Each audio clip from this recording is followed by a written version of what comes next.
A tax lien is a tool that is provided by the Ohio Revised Code that Montgomery County uses to assist us in the collection of past due or delinquent real estate taxes. And this tool is only available to larger counties in the state. Phyllis will provide a more in-depth explanation of tax liens in just a moment. However, before doing that, I want to take this opportunity to talk about the tax lien certificate sale and what it has meant to Montgomery County. The Treasurer's Office has been selling tax liens since 2005, and the program has been incredibly successful in collecting past due real estate taxes. Since the beginning of the program, my office has actually collected approximately $44.5 million in the run-up to the sale. And when I say run-up, I mean from August 1st, when the delinquent taxes are certified, through mid-November, when we actually conduct the tax lien certificate sale. We've received a total of $18.5 million from the proceeds of the actual tax lien certificates sold in 2005, 2006, and 2007. So when you add these dollars together, you get a grand total of $64 million collected as a result of this program. By comparison, this is $34 million more than was collected in the same period in the 3 years before we had tax lien sales. Wow, $64 million, that's a huge amount of money. You mentioned the run-up to the sale. Could you explain a little bit more about how that works? Right. Prior to each tax lien certificate sale, my office sends several notices by mail to property owners to alert them that the delinquent taxes that are owed on their properties are eligible for the tax lien sale. The Ohio Revised Code also requires us to publish the list of eligible parcels in the newspaper 2 times before the sale. If a property owner wants their property to be removed from the sale, what they need to do is come into our office and to pay the past due taxes owed or to get on a delinquent payment plan. My office considers these then taxes that are collected during this period from August to November as a result of the notifications leading up to the tax lien sale. Okay, so basically because of the notification of their delinquent property taxes and that their property has been eligible for the tax lien sale, you find that property owners will come forward and pay their past due amounts. Absolutely. Many people do not want a tax lien placed on their property, and they are motivated to either pay off the debt in total or get on a plan to avoid being in the tax lien certificate sale altogether. Okay, very interesting. So let's get back to that $64 million.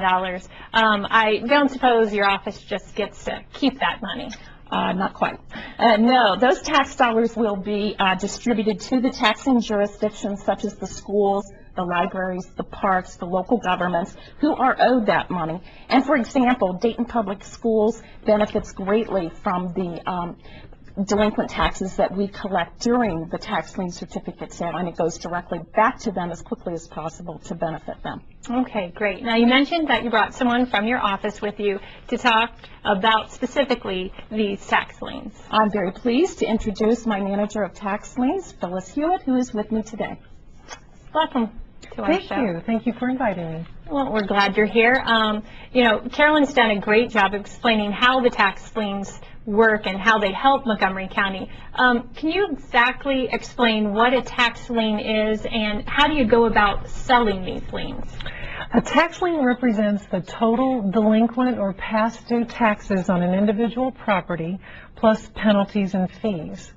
Now, Montgomery County bundles a large group of these liens and sells them as a bundle. Those properties, that is, those properties with delinquent taxes. The treasurer receives the exact payment for the taxes due at that point, plus the administrative fees and penalties. Okay, now let me make sure I understand this and any viewers want to understand this.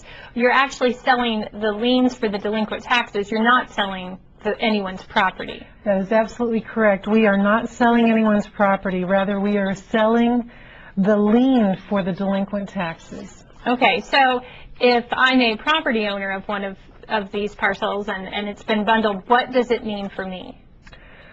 It means that now the property owner owes the past due property taxes plus fees and interest. The interest is charged and accrues monthly. Okay, so the lien takes place, the sale takes place. Now what happens next? Are there deadlines for the property owners still to meet? Yes, the property owners are encouraged to come into the office to discuss how they can pay off their tax lien within the first year after the tax lien is sold. Okay, so the tax lien has been sold to someone who has bought this bundle. Does the property owner then make their payments to that holder of the tax lien? No, actually, the treasurer's office is responsible for administering the payments of the tax liens to the tax lien holders. The payment must be in the form of a cashier's check, money order, or cash. Then we handle sending that money to the lien holder. Okay, so any payments that I would make to pay off the tax lien would come cashier's check or money order or cash. What if I can't pay the whole amount at one time? Is there a way that you would accept partial payments? Yes, we do accept partial payments within the first year after the tax lien is sold. Okay, well, I think I understand this, but let's just say for an example that I'm a property owner and there's been a tax lien and it's been sold on my property. If I don't pay off that total amount that you said after the 1 year, then am I going to lose my property? Not necessarily. 1 year after the sale of the lien holder is allowed to start the foreclosure process.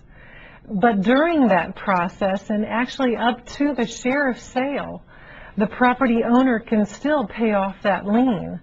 Once the lien is paid off, which means paying the delinquent taxes and the attorney fees and interest, the foreclosure will then stop. So if I pay off all that money, the fees and the actual liens, I would not lose my property. That's correct. If you pay off the past due taxes and the penalties plus the interest, then you will have redeemed the lien. We would strongly recommend that property owners pay off the lien within the first year after the lien is sold. Okay, so I should expect to try to pay everything off within that 1 year's time. That would be the goal, yes. Okay, one final question. While I'm taking care of the penalties and the taxes and everything that's associated with that tax lien, do I still make payments on my current real estate taxes as they come due? Yes, regardless of whether or not you have a tax lien on your property, it's very important to make sure that you have those current taxes paid as well. Now, for the properties with a tax lien, if those current taxes aren't paid, a secondary lien could be purchased on the property, which would increase the cost to actually redeem the tax liens.